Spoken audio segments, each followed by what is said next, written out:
Hello everybody and welcome back to World of Warships Legends. My name is Spartan Elite 43 and tonight we have our first look at the Leningrad Tier 6 Premium Russian Destroyer. Now, without further ado, let's get to our commander. On this particular ship, we are running Vladimir Trebetskoy, and we have Charles Madden and Bruce Fraser as our inspirations, mainly because I wanted to maximize our speed and our ability to get guns on target because the guns rotate extremely slow. Now obviously we get the battle rages on, which reduces incoming damage to your destroyer. We've got observant rage, we've got mortar, we've got twist and track, we've got smoke on the water, and of course we have unstoppable so that we don't have to worry about our engine getting knocked out. So let's get to the actual build of the ship. Upgrades and loadout. We run Aiming Systems Mod 1, Propulsion Mod, and Concealment System. Now, this is kind of a hodgepodge ship. This is a very good gunboat, and it has decent torpedoes. So it's kind of an every down ship, except unless you specifically spec for concealment, your concealment is not good. So let's look into it. 15,200 hit points, not bad. It's right there where you'd expect it to be. Artillery, it's got 130 millimeter guns. It only has 5 of them though, and that gets you into trouble because yes, they fire really fast, 4.5 seconds with our current build, and they fire out to 11 kilometers, which is nice. But because it's only 5 guns, it's a bit rough when you get into a fight with anything with twin guns, like anything that has, say, Japanese guns. It's got very good HE on them, and they have twin gun turrets, so they end up with 10 guns to your 5. So they may reload slower, but they're still hitting you really, really hard every time they reload. So this thing versus destroyers so far, maybe I'm just bad, but so far this thing hasn't been that great versus destroyers. However, it's very good in a situation where you can get yourself not the center of attention, let your teammates get picked on, and then you get to sit there and pummel people with your guns and torpedoes. And that's what you're going to see showcased in the match. So torpedoes, you get 8 of them, 2 torpedo tubes that reload. It takes a long time, 92 seconds. The reload is pretty bad. It's right up there, I think, worse than the American destroyers as well. It's not a good reload time. But they do go 8 kilometers and they travel 60 knots. So they're not terrible, and they do hit for 15,000 damage as well. But their detectability is only 1.2 kilometers, so that's kind of nice. I believe most destroyers are 1.5 to 2, right? So I think these are better torpedoes as far as being detected. Maybe I'm wrong. Somebody will have to let me know. Maybe I'm thinking the wrong direction. Either way, maneuverability. Top speed without engine boost is 45 knots, which is fantastic. Fantastic. That's faster than some destroyers go with engine boost. So it's very good. Rudder shift time is already super low, so you don't have to use the steering gears. And the turning circle is not the greatest, but that's mainly because it's so fast and we have propulsion mod on. It's 690. Concealment, 6.7 kilometers, not good. Not good at all. 3.5 by air, 2 kilometer guaranteed as always, and detectability in smoke is 2.8, so not too bad. Still not good for a destroyer, but this is a big ship, and that's my biggest downfall with it. It's a sure shot, shells with good ballistic trajectory, maintain velocity, making aiming easier. That is true, it's pretty easy to aim. It's fast, and yes, it's very fast. But sluggish aim, that goes right back to the turrets. The turret traversal on this thing is horrendous for a destroyer. Horrendous. We didn't actually look at that, but if you look at the 180, it's 21 seconds. Woo! That's a bad day in a destroyer. But the first major warship completely designed and built in the USSR, the ship was notable for her powerful artillery and very high speed during World War II.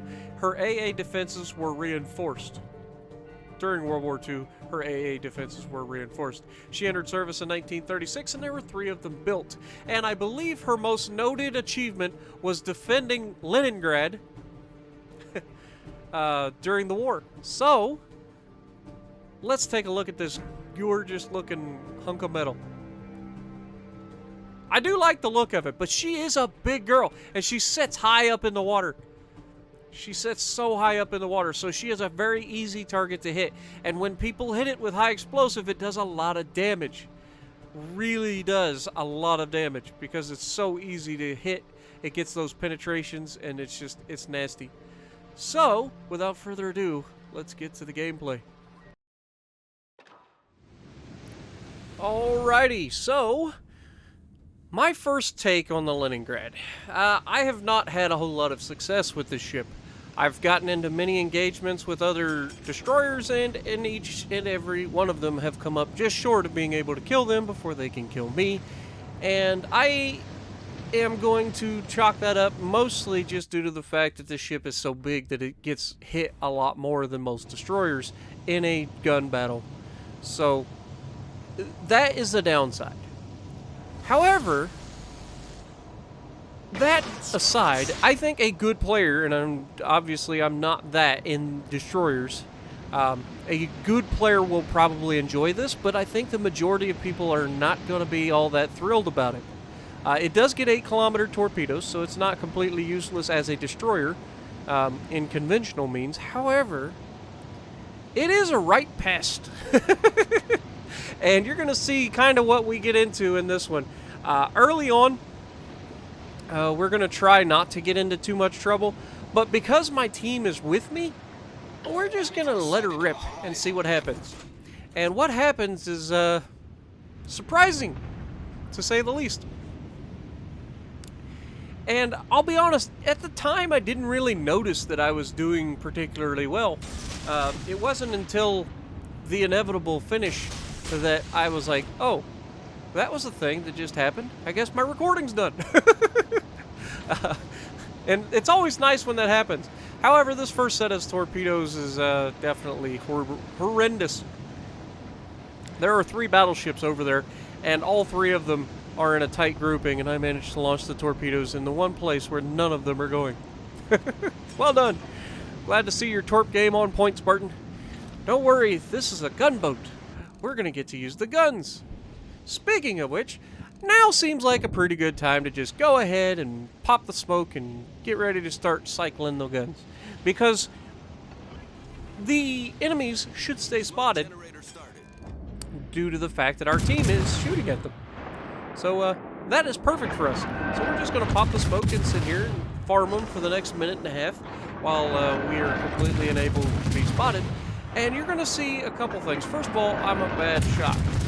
But second of all, the guns are good, but the high explosive that you're shooting is not so good. It supposedly has an 8% chance to set a fire. I don't think so. This thing sets no fires, hardly ever. Like, it almost never sets a fire for me. Maybe I'm just unlucky in this match, but I was hitting a lot and was just not getting any fires. And that's incredibly frustrating. But at the same time, we're still getting damage. We're hitting the superstructure, and then the Jean Bart runs away, so we switch to the Iowa. And I believe it's about this time that we start doing the Daka, where we just absolutely let the guns do what they do and just adjust our aim accordingly. We get our first fire, finally. Surely that... Why would you put it out, Iowa? It was one fire, man, and you're being fired on by like 3 different people shooting high explosive right now. And 2 of us are rapid fire high explosive. However, only 1 of us seems to be hitting you, and you're not getting set on fire, so the joke's on us, right? Yeah. We are literally going to shoot this guy until the end of our smoke, and then we're going to continue to shoot him, and we are still not going to set another fire. And we're hitting. We've got 14 shatters, obviously. That's not preferable. But we've got 24 actual hits with high explosive, and we are just not setting any more fires. It's just like, nope, sorry, we just don't want you to get any more. However, my smoke is now gone, which means I am detected. And so we do what we do best, which is, oh god, that's the edge of the map, dummy. What are you doing? Spartan, run! Run faster! Narrowly avoiding absolute catastrophe, using the speed and our engine boost. This thing is capable of close to 50 knots. So, yeah, it's a thing. It's very difficult to hit something, unless, of course, the something that you're trying to hit is very close, like I am. So, this time, not to screw up my torpedo launch, I go ahead and throw the torps in the middle of all three of those guys and figure, you know, send all the torps and let the rest get figured out on its own. And oh my god, I run into the only island on the edge of the map. Darn it. It wouldn't be a Spartan replay in a destroyer if I didn't beach myself at least once. But then these guys just kind of sit here and let me shoot them. I don't know what's going on. But if you're going to let me do it, I decide to switch to AP and see if they're any good. And surprisingly, they're not bad. And we start getting torpedo hits. So, yeah, it's been a pretty good run so far, as we managed to get more penetrations and more torpedo hits. Now, the funny thing about this match is, with all of this going on, I never really noticed how much damage I had. I kept cycling the guns. We were just cruising along. We got a lot of damage to the torpedoes, thank goodness. And then the rest is all just shooting our guns at these guys. I mean, if you look, we're over 100 hits already in this match. It doesn't take long when you're firing guns every 4.5 seconds. It really doesn't take long. As long as you can semi-aim the shells and get some decent penetrations, and then this guy starts getting over-angled. We're not getting any penetrations anymore, even though we're trying to hit the superstructure, so then we switch back to high explosive. I said switch back to high explosive part. There you go. Next salvo will be high explosive. Unfortunately, he'll be dead. Just in time, right? Good job, Spartan. Well done. 111,000 damage done in that initial engagement. Not bad. Not bad at all. But again, that is not a showing of what normally happens in the ship with me in it. Doesn't end that well. But I get to point out another potato moment from myself, which is overconfidence and overrunning your support. Or outrunning your support. Now, we get a very good opening salvo, and I'm feeling pretty good about this trade about this point. Now we're down to half health. We're pretty good. I think we can win this pretty easily. And then I'm going to do something incredibly stupid. I start getting less and less damage. He sets 2 fires. I put it out. I get another hit on him. I put the smoke out. What's wrong with smoking a British destroyer, guys? Anything? Oh yeah, they have hydroacoustic, dummy. But I'm not detected. I am burning, but I am not detected. I could probably survive as long as I don't do something stupid like sail out in front of them. And now he has the detection range on me. He's gone completely dark. I can't see him until he starts firing at me again. And now I'm on fire twice. I've got a very little amount of time to live, and unfortunately down I go. Finishing the game with 120,000 damage. Not preferable considering how well that started, but it just goes to show you, you need to pay attention to what your team is doing. Look at where our team is. They're nowhere near us. I thought that they were pushing up because we killed all the battleships and stuff, so I just assumed that they would follow me in. And unfortunately, they didn't. And because that destroyer put himself in the perfect position to intercept me, I was unable to cash in on the Amagi. I would have loved to, but unfortunately not quite able to do it. And got outplayed, straightforward outplayed by the Jervis. Well done to the Jervis. But that just goes to show this thing can be good in a destroyer versus destroyer fight, but I just feel like there are other ships that are just so much better, aka any other ship. Pretty much. It's not the worst gun battle for a destroyer that I've ever been in, but because it's such a big target, it's so easy for the enemy to do a lot of damage to you. And I think that's where it fails. It isn't that it isn't shooting very fast, and you saw it's fully capable of doing some serious damage with that high explosive, but at the end of the day, it's only 5 guns, and you're a much bigger target, and oh my god, this guy is going to get torped into oblivion. Just caught all of the torps. All of the torps. And here's the thing. He's running away now. That York just fired all of his torps, and he is now getting away from being able to get all of his guns on the York. And then, worse than that, he's firing high explosive at a York. Why? Why would you do that? Now, good news is, he manages to get out of the way of all of these torpedoes. Maybe, yep, just barely gets past the last torpedo. So he's pretty lucky there.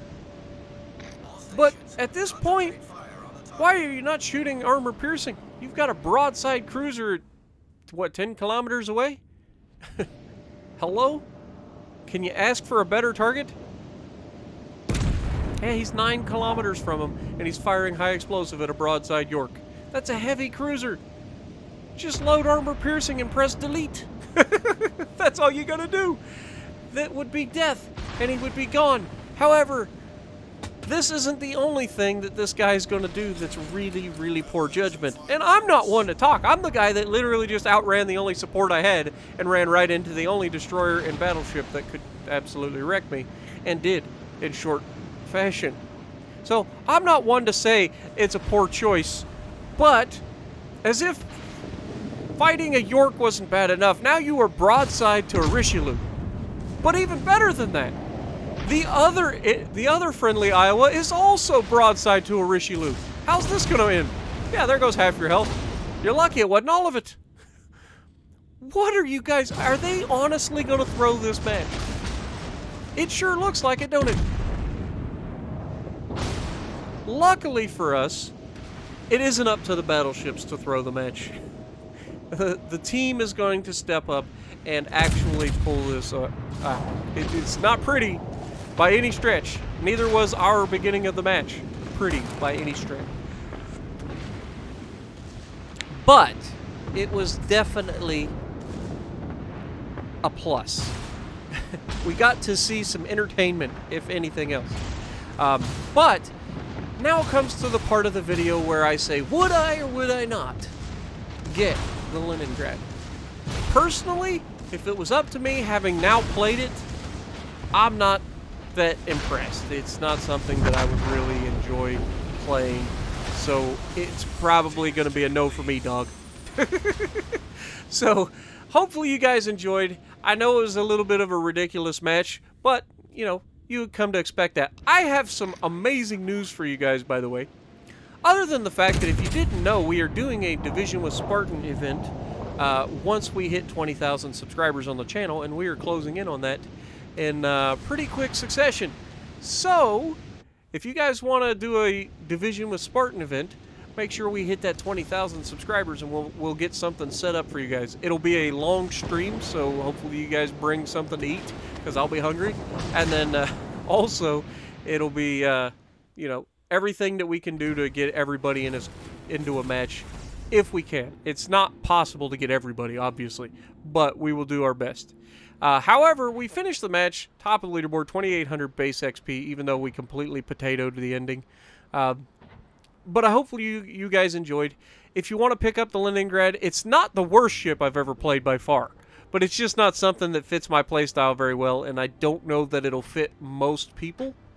It's definitely a ship that good players can play well in. So if you like what I'm doing, punch the like button, leave a comment below, subscribe to the channel if you haven't already, and as always, I will see you in the next video.